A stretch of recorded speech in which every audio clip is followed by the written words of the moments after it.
She stood in the middle of the hall, small, wet, in a coat she had long outgrown. The crystal chandeliers dazzled her eyes. Dozens of people in evening gowns looked at her the way one looks at a cockroach that has crawled onto the festive table. "Security!" someone shouted from the back of the hall. But the girl didn't move. She simply clutched the huge, worn case to her chest and raised her eyes to the tall man in a dark blue suit who was walking toward her across the hall. Slowly, as if it was important for everyone to see, here comes the owner, and he will sort out this misunderstanding. "How old are you?" he asked, stopping 2 steps away. 10, she whispered. He glanced at his guests, and a smile appeared on his lips, cold, condescending, that Clara Miller would remember for the rest of her life. "Well," said Sheikh Khalid al-Masri, his voice loud enough for the entire hall to hear, "since you want it so badly, play." If your music touches even one person at this table, I will personally make sure you are fed. If not, he didn't finish. He just spread his hands and laughed again. The hall echoed with his laughter. "Good day, friends. Please let us know in the comments where you are watching the video from. Don't forget to subscribe and support the video with a like." This story took place in Copenhagen, a city where it gets dark by 3 in the afternoon in winter, and the wind from the Øresund Strait cuts through even adults. It's a story about a 10-year-old girl who came to one of the most expensive restaurants in the city with one request, and what happened when she opened the case. November in Copenhagen is not the beautiful winter from postcards. It's wet snow that doesn't settle, but immediately melts into a black slush underfoot. It's wind blowing from all directions at once. It's darkness at 4 in the afternoon, dense, damp, with no hint of stars. Clara Miller had been walking down Stroje for over an hour. She walked slowly, not because she wanted to, but because the case was heavy. Almost as heavy as she was. Her left arm had gone numb 20 minutes ago, and now Clara was just dragging it along the sidewalk with the edge of her shoe, trying not to scratch it. Her right hand was stuffed in her coat pocket. It was warm there for about 10 seconds, then it got cold again. The coat was red. Once it had been beautiful. Her mom bought it at a thrift store in Bergen 3 years ago, and it fit just right back then. Now the sleeves ended halfway down her wrists, and the button on her stomach wouldn't fasten. But there was no other. Clara stopped in front of the pastry shop window. Just for a second. Just to look. Inside were cakes. Big ones with cream and berries. Chocolate pastries, almond croissants. The woman behind the counter noticed the girl and frowned, apparently used to children from the street sometimes trying to sneak in and steal something. Clara turned away and walked on. She hadn't eaten since the day before yesterday. Well, no, the night before yesterday at the train station, a man had given her half a sandwich. Bread with cheese. She had eaten it slowly, in small bites, because her stomach had grown accustomed to emptiness and hurt sharply if she ate too quickly. 3 days ago, she had been kicked out of the train station. A guard, young with red mustaches, had simply grabbed her by the hood and pulled her outside. He said, "This isn't a shelter. Go to a homeless shelter." But Clara didn't go to the shelter, because they would take her violin there.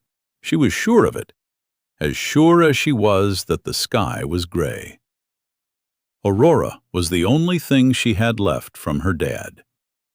Her real name was Aurora Borealis. Her dad had named her that himself when he finished making it. It happened last September. Clara woke up one morning to a strange smell. Not unpleasant, just different. Linseed oil, varnish, something else completely unfamiliar.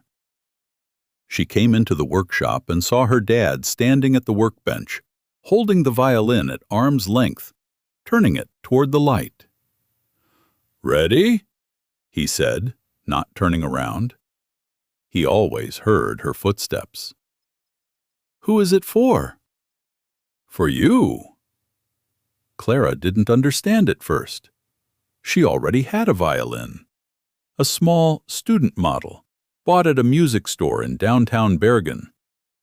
A good violin, her teacher Magnus said. Very good for her age. "I have a violin," Clara said. "This one is different," her dad replied. Then he turned around, and Clara saw it. There were no words, neither then nor later, when she tried to explain it to Magnus. He took the instrument, turned it around, ran his finger along the carving on the top, looked at the owl on the scroll. He was silent for a long time. Then he said, "Thomas, you're crazy. This thing is worth more than my house." Dad shrugged. "How long did you take to make it?" Clara asked. 3 months. I found the wood a year and a half ago, in the mountains. It was waiting for its time." "Why, for me?" Dad squatted down next to her. His hands, large, all marked with small cuts from the chisel, took her palms. "Because you hear," he said. "Most people listen. You hear. They are different things. They listen with their ears. They hear with something else." He tapped his fist on his chest. "Right here." Outside the workshop, it got dark early. Bergen, November, dark by 3. But suddenly, a green glow appeared in the sky. Thin, almost transparent, curling like ribbons over the mountains. "Aurora," Clara said. Dad nodded. "Good." He died 3 months later. Clara remembered that day in every detail. It was Sunday, February, and snow lay on the windowsills. Dad got up early, as always, and went to the workshop. Clara was still asleep. Magnus was supposed to come at noon for a lesson. Clara woke up, got dressed, and went to the workshop to call Dad for breakfast.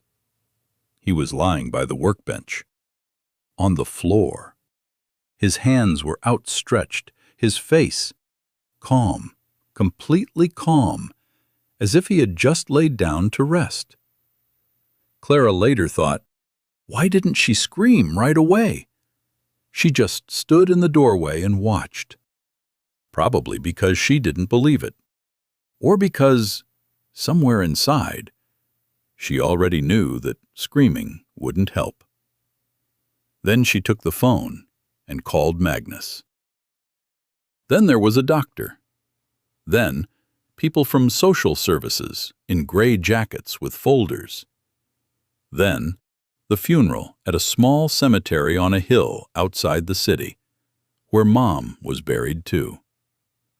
Clara stood by the 2 graves and thought that all of this was wrong, that it shouldn't be like this. Uncle Robert came, from Stavanger. Clara had seen him twice in her life, at Mom's funeral and now. He was Dad's younger brother, but they didn't look alike, neither in appearance nor in any other way. Dad could be silent well, so silence next to him felt warm. Uncle Robert was silent differently, heavily, as if he were thinking about something unpleasant. "You're coming with me," he said to Clara. He didn't ask. He told her. "And Aurora?" "What?" "The violin. Is she coming?" Uncle Robert looked at the case. Something flickered in his eyes. He had already learned something about the value of the instrument. "She will go," he said. Clara lived in Stavanger for 7 months. Her uncle lived alone in a 3-room apartment, and 2 rooms, according to him, were already occupied. Clara was given a corner in the living room. Not a room, a corner, with a fold-out sofa and 1 shelf for her things. Her uncle worked at an oil refinery on shifts. When he was home, it was better not to cross his path. Not because he hit, no. He just looked at Clara the way one looks at a utility bill that arrived late. One day he took Aurora.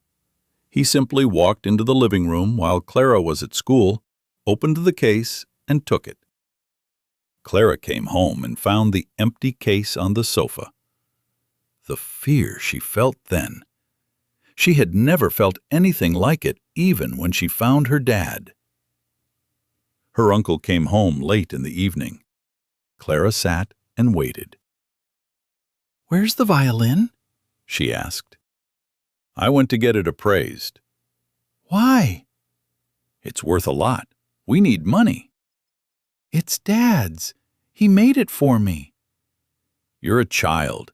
You don't need a violin worth that much." "It's not for sale," Clara said. "I'm your guardian. I decide."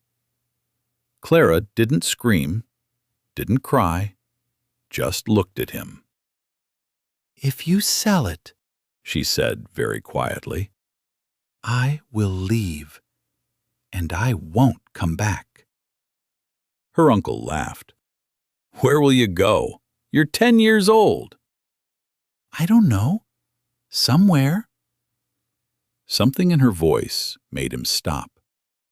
He looked at her. Then he took Aurora out of his pocket and put it back in the case. "This time," he said. This time lasted another 3 months. Then Uncle took the violin again. Clara was home, sick, and she heard him talking on the phone in the kitchen.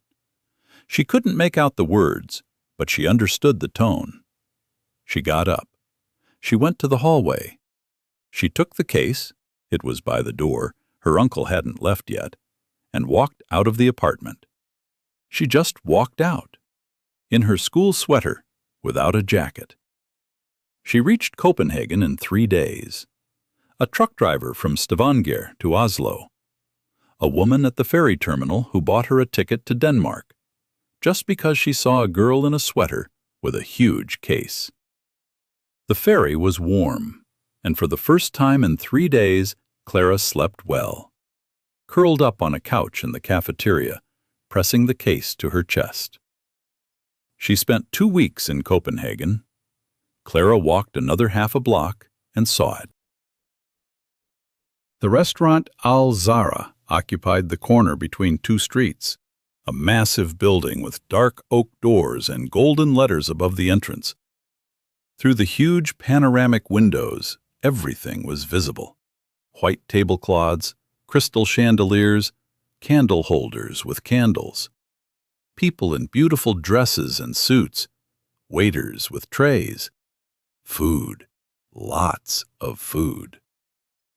Clara approached the window and pressed her nose against the glass. On the nearest table there was a basket of bread. Just bread. White, fresh, with a crispy crust. Her stomach made a sound that was probably audible even through the glass. The doorman at the entrance, an elderly man in a burgundy uniform, noticed her and stepped forward. "Hey, little girl, You can't stand here. I know, Clara said. I'm sorry. I wanted to ask. Go on, go. He waved his hand, not rudely, but definitely. Clara didn't leave. Please, She said. I can play the violin really well. If I could, I would play for the people inside, for food.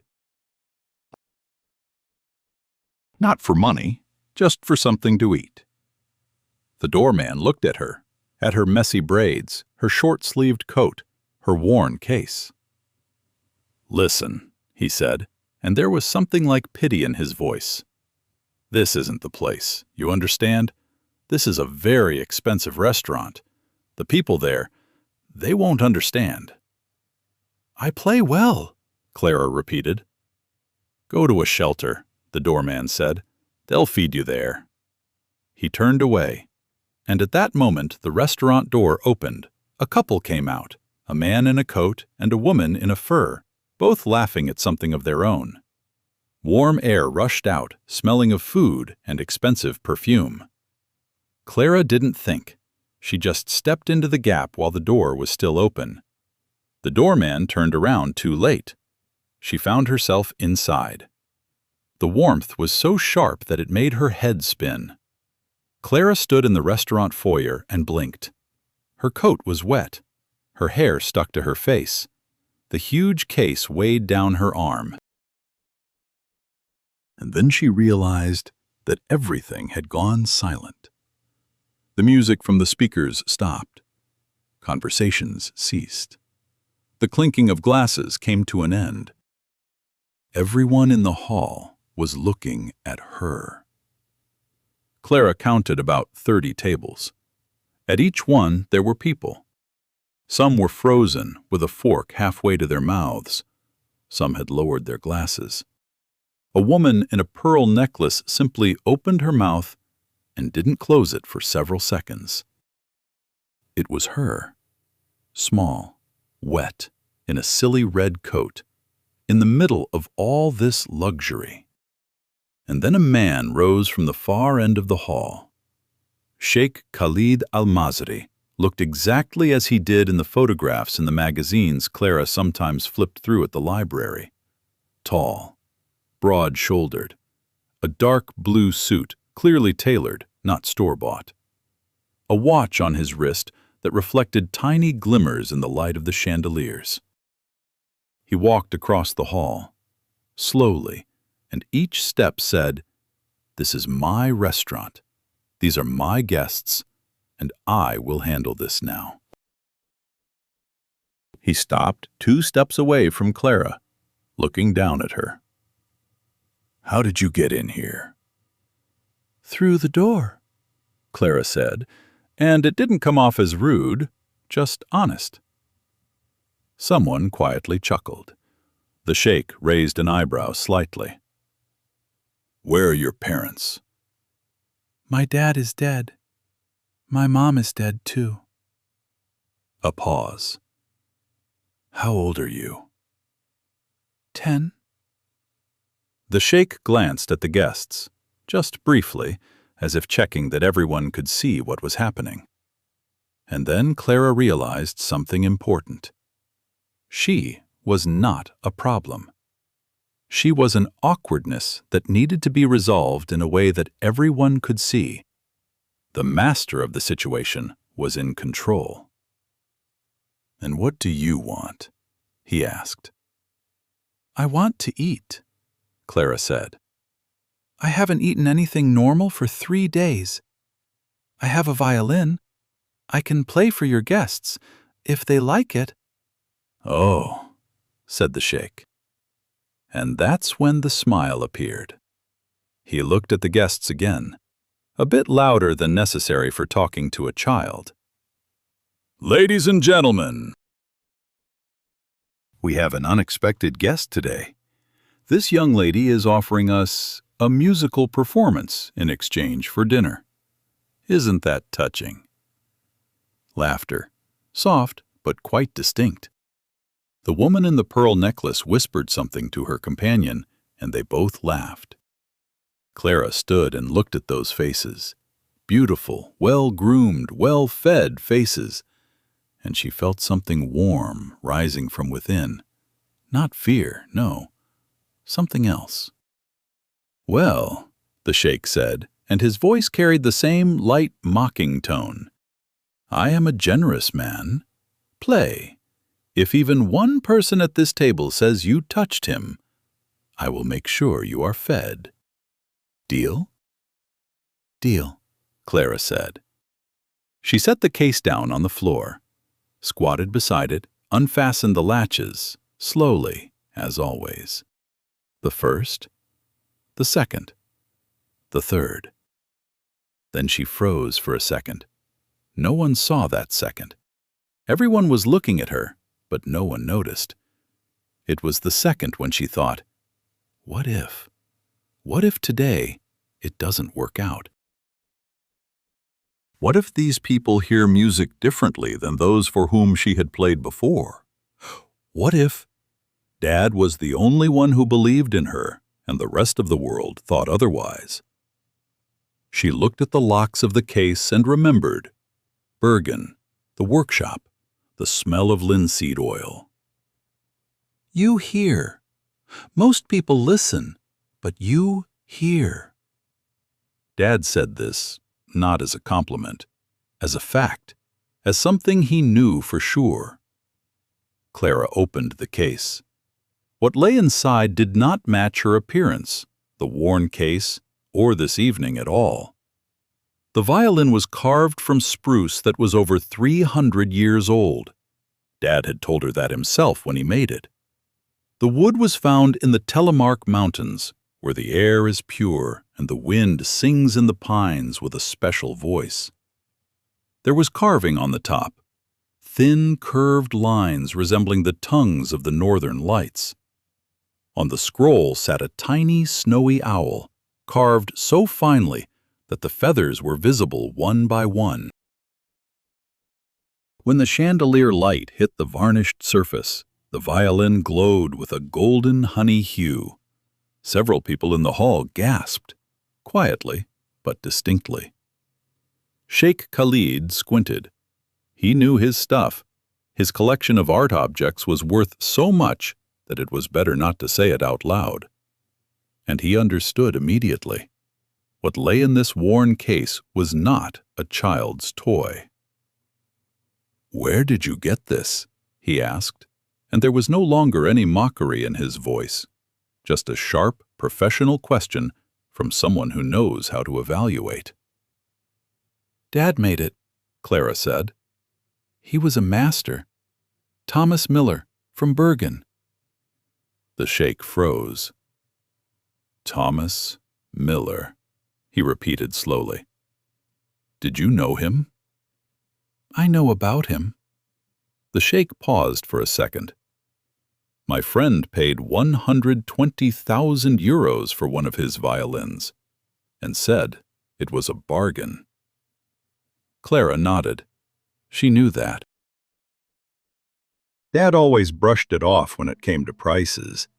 He said an instrument is worth as much as the time and love put into it, not what's written on the auction tag. "Play," the sheikh said. Already differently, Clara lifted Aurora. The wood was warm under her fingers. Always warm, even when it was -10 outside. Dad said a good violin remembers the hands that held it and reaches out in return. She took out the bow, adjusted the rosin. There was very little left. She would need to later. She stood up, raised the instrument to her shoulder, and closed her eyes. Everything disappeared. The hall, the people, the sheikh with his cold smile, the hunger that twisted her stomach into a knot. She was home again, in the little workshop in Bergen. The smell of fresh sawdust and linseed oil filled the air. Dad sat in his old wooden chair by the window, and the northern light fell on his face, and he looked at her. Just like that, with that smile, when the corners of his eyes crinkled into little wrinkles. "Play, Clara," he said. "Just play. Not for anyone. Only for yourself. And then everyone in the hall will hear something of their own." Clara touched the strings with the bow. The first sound was quiet, almost a question. And then came Bach's Chaconne. Johann Sebastian Bach wrote it in 1720, when he returned home from a long journey and discovered that his wife had died. Everything he could not say out loud, all the pain, all the despair, all the love for the person who was no longer there, he poured into 15 minutes of music. It is one of the most challenging pieces in the history of the violin. Adult professional musicians prepare for it for years. Clara had been learning it with Dad for almost a year, one measure at a time, one phrase at a time. Every evening by the fireplace, while the Norwegian blizzard howled outside. Now she played it alone. The first measures were quiet. The theme sounded almost questioningly, cautiously, as if it were feeling its way through the darkness. Then the music began to unfold, to grow, to gain strength. Her small fingers flew across the fingerboard, quickly, accurately, without a single mistake. The bow barely touched the strings, drawing out the finest pianissimo, then fell with such force that the sound seemed to fill every corner of the space. Clara played, and she cried. She couldn't help but cry. It was always like that when she played this piece. Tears simply flowed, on their own, dripping onto the violin's body, which Dad had polished for 3 months. Something began to change in the hall. At first, those who were still whispering fell silent. Then someone set down their fork, carefully, trying not to clatter it. Then another person did the same. The waiter froze with the tray against the wall. The woman in the pearl necklace, the one who had been laughing a minute ago, slowly lowered her hand from her face and simply watched. Her eyes were shining. The music swelled. The middle section of the chaconne, majestic, bright, almost tender, was him. How alive he had been. How he drank his coffee in the mornings, holding the mug with both hands because his hands were always cold. How he whistled while he worked. How he said, "Clara, see, this wood is a little darker here. That means there used to be a knot. That means this wood was especially alive." Then again, minor, a return, a question without an answer. The man at the third table, elderly, with a handkerchief in his breast pocket, took out that handkerchief and pressed it to his eyes, without shame. The young woman in the blue dress squeezed her companion's hand so tightly that the knuckles turned white. Sheikh Khalid al-Masri stood where he had been standing. His face no longer bore any mockery or cold politeness, only something very much like confusion, as if he had encountered something for which he had no ready answer. In the corner of the hall, at a small table by the window, sat an elderly man whom most of the guests did not recognize. His name was Erik Nordstrom. 84 years old, with a cane topped with silver and a white handkerchief in the pocket of his jacket. He was a legend of Scandinavian music criticism, a man who had written about thousands of concerts over 60 years, whose words could elevate an artist to the heavens or destroy them with a single paragraph. Erik Nordstrom did not applaud. He did not jump up. He simply sat, resting his hands on the cane, and tears slowly rolled down his wrinkled face, one by one. He had heard Oistrakh. He had heard Menuhin. He had heard Perlman and Midori and Hilary Hahn. He had probably heard everything that could be heard in 84 years of life, most of which he had spent in concert halls. But he had never heard anything like this before. The final measures of the chaconne were quiet, almost inaudible. The last question, the last breath. A note hung in the air, fragile, like a spider web in the wind, and slowly dissolved. The silence lasted for several seconds. And then the hall rose. Not in the way people applaud out of politeness, clapping and immediately reaching for their glasses.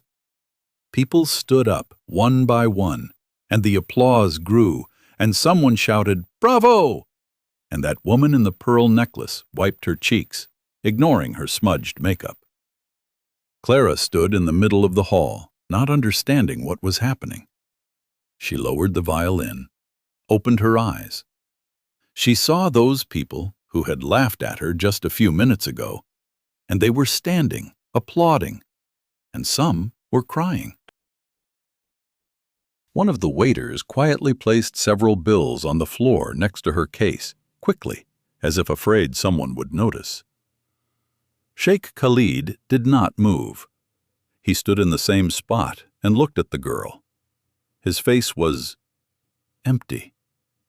Not cruel, not kind, just empty, like a sheet of paper from which everything written had been erased, and now it was unclear what would be written in its place. Across the hall, leaning on his cane, Eric Nordstrom was walking. He walked slowly. People parted for him. He approached Clara and stopped. He looked at her for a long time, at her wet face, at the violin in her hands, at the coat with short sleeves. Then, much to the astonishment of the entire hall, he slowly knelt down. "What's your name?" he asked quietly. Clara. Clara Miller. Eric closed his eyes for a second. "Miller," he repeated. "Are you the daughter of Thomas Miller?" Yes. "I knew your father." He took her small hand in his large, wrinkled palms. 30 years ago, he made a violin for me. It still stands at home in a special cabinet with glass doors. I will never sell it. And this, he nodded at Aurora, is his work? He made it for me, as a gift when I turned 9, 3 months before. She didn't finish. Eric lifted her hand and kissed it, like a knight kisses the hand of a queen. "My child," he said, his voice trembling, "you just played one of the greatest chaconnes I have ever heard in my life. Not for a 10-year-old girl. Just one of the greatest. Do you understand what that means?" Clara didn't understand. She only understood one thing, that her legs could no longer hold her, that she hadn't eaten for 3 days, that now, when it was all over and this terrifying hall no longer felt like a threat, an overwhelming fatigue washed over her, making her want to just sit right there on the marble floor. "Hey," the Sheikh's voice. Clara turned around. Sheikh Khalid Al-Mazri stood 2 steps away, and he looked at her differently than a few minutes ago. Something in him had changed. Not broken, no, not crumbled in remorse, just shifted, like a heavy door that hadn't been opened for a long time. "You said 3 days, he said. "What?" "You haven't eaten for 3 days. "Yes." The sheikh looked at his assistant, who had been standing by the wall all this time. "Table by the window. Everything the best from the kitchen. Right now." The assistant nodded and disappeared. The sheikh looked back at Clara. For a long time. "I was wrong," he finally said. He didn't apologize, just stated a fact, like a man who was used to calling things by their names. "I shouldn't have done that." A pause. "Sit down. Eat first. Then we will talk." Clara was seated at a table by the window, a white tablecloth, silverware, a candle in a crystal candlestick. Outside the glass was a dark street and wet snow. Clara looked at her reflection in the window, a disheveled girl in a red coat, and didn't quite understand whether this was a dream or not. They brought soup, pumpkin, creamy, hot, with small croutons on top. Clara picked up the spoon. Then she put it down. Then she picked it up again. Her hand was trembling. Just a little. So much that if you didn't know, you wouldn't notice. But Eric Nordstrom, who had seen a lot in his 84 years, noticed. He said nothing, just poured water into a glass and set it beside her. Clara drank the water in one gulp. Then she took the spoon back and couldn't stop. She ate slowly, because her stomach demanded it slowly, but each spoonful felt like something impossible. The pumpkin was sweet and hot, and each sip spread warmth from her throat all the way to her belly. Then they brought bread, fresh, with a crispy crust. Clara took a piece, sniffed it. The bread smelled just like the bread from the only bakery in their neighborhood in Bergen, where her dad used to go on Saturdays. She ate 3 pieces before she realized what she was doing. Then they brought chicken breast with vegetables, tender, melting.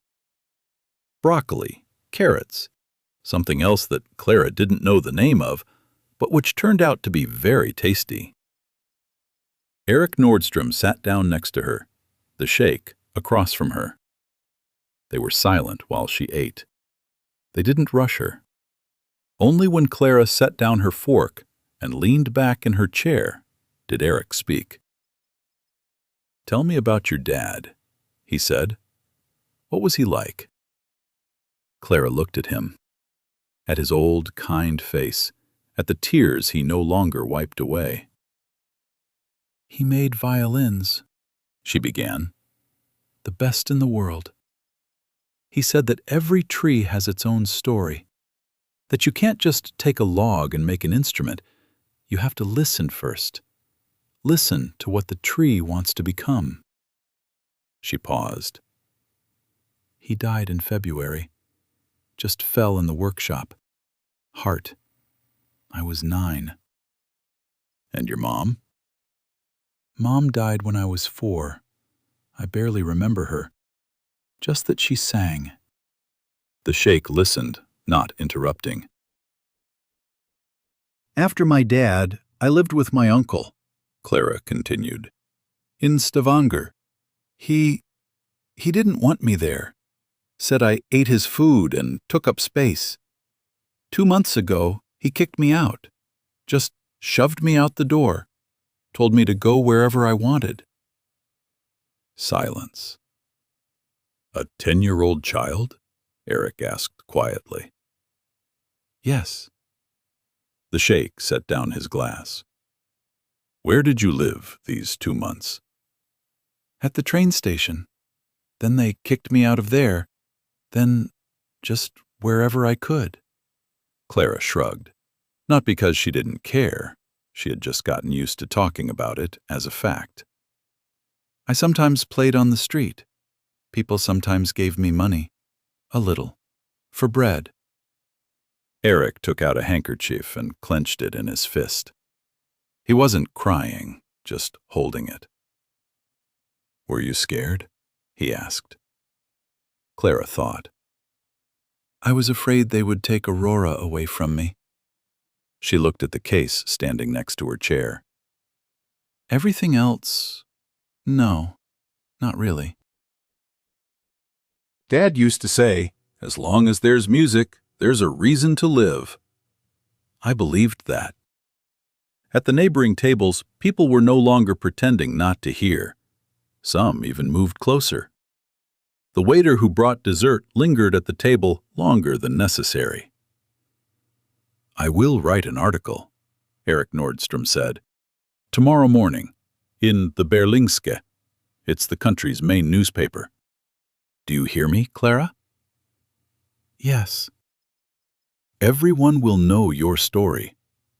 But that's not the main thing. He looked at the sheikh. This girl needs a place to live, a permanent one, and a teacher. The sheikh paused for a few seconds.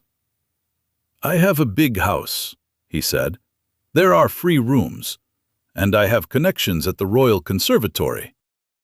He looked at Clara. "If you want to study, for real."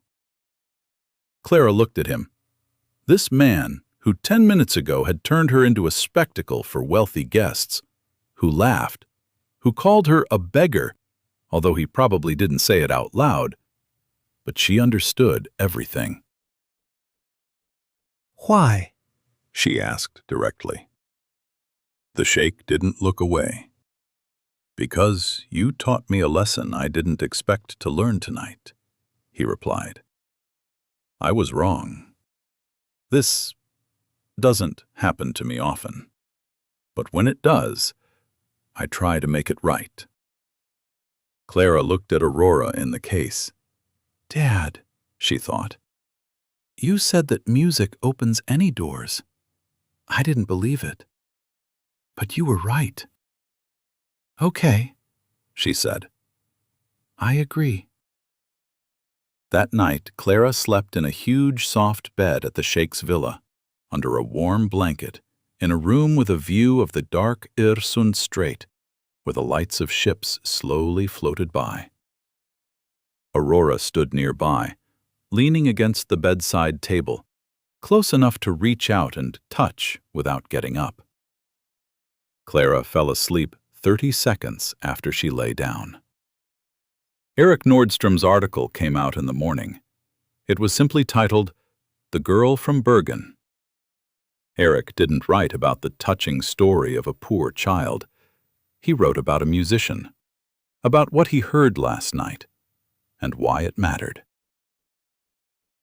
He wrote, "I heard Bach's Chaconne performed by 9 great violinists of the 20th century. Last night I heard it for the 10th time. This violinist is 10 years old, and I don't know how to explain what I heard in any other way than with one word: miracle." The article was reprinted by all the Scandinavian newspapers, then the German ones, then the British ones. The video that someone among the guests recorded on their phone garnered 8 million views in the first 24 hours. The following weeks felt like a dream. But not the murky, anxious dreams Clara had on the train station benches, but something entirely different. Professor Lars Jensen from the Royal Conservatory arrived at the villa 3 days after that night. He was short, bald, with glasses perched on his nose and a perpetually dissatisfied expression on his face, which, as Clara later understood, simply meant, "I think," not, "I don't like it." He asked her to play. Clara played the Chaconne again, because she didn't know what else to show. Professor Jensen listened, motionless, for a minute after she finished. Then he stood up, approached her, took her right hand, and examined it. "You hold the bow incorrectly," he said. "This needs to be retrained. It will be painful and boring for about 3 months." "Okay," Clara said. "Your technique is strange. Partly genius. Partly completely wrong." "Dad taught me himself." "I can see that. He was a great master, your father. But he was unique as a teacher. The professor took off his glasses, wiped them, and put them back on. "I will take you," he said. 4 lessons a week, at least 3 hours each. This is not a break. This is work.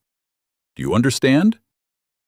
Yes, You will cry. I already know how to cry. Professor Jensen looked at her for a long time. "Yes," he finally said. "That is probably true." The next 6 months were the hardest of Clara's life. Relearning the hand position turned out to be truly painful, in a literal sense. The muscles, accustomed to one movement, refused to do another. Her wrist hurt. Her fingers hurt. One day she came to class and couldn't hold the bow correctly. She simply couldn't physically. Her hand wouldn't obey. And she cried right in front of the professor, who felt awkward. He gave her 20 minutes. Then he said, "Let's continue." Why can't I play like before? Clara asked one day. I played then, too. The audience cried. The audience cried, Professor Jensen agreed, because your music was genuine. That won't change based on how you hold the bow. A pause. But in 10 years, the incorrect position will break your wrist. I've seen it happen 3 times. Very talented people. They no longer play. Clara fell silent. Let's continue, she said to herself. Sheikh Khalid turned out to be a complicated person to live with. He didn't know how to casually ask, "How are you?" If he asked, he expected a real answer. He didn't understand why they couldn't start lessons at 7 in the morning. He himself worked from 6. He was demanding and didn't know how to soften that demand with a smile. But he never once made Clara feel like a burden. Not once. Once, 2 months after her arrival, they had an argument. Clara wanted to go play outside, in the area where street musicians performed. The sheikh said no. Clara asked why. The sheikh said, "Because it's not for you." Clara said, "This is my decision." The sheikh said, "You live in my house." Clara took Aurora and went to her room. She didn't come out for dinner. The sheikh didn't come to call her. In the morning, she came out. Her breakfast was on the table, as usual. The sheikh was reading the newspaper. He didn't say anything about yesterday. Clara didn't either. A week later, the sheikh suggested going to the park, where street musicians sometimes played. "Let's see," he said. They went. Clara didn't take Aurora. They stood and listened to a young saxophonist by the fountain. The sheikh stood straight, as always. He never slouched. Clara looked at his face. Something in it was changing as they listened. Just a little. As if something that was usually tightly wound was slightly relaxing. "Do you like the music?" Clara asked. "I don't know," the sheikh said. "I've never asked myself that question." "And now?" A long pause. "I think so," he said. And one day, 3 months after that night, Clara heard him talking on the phone in the next room.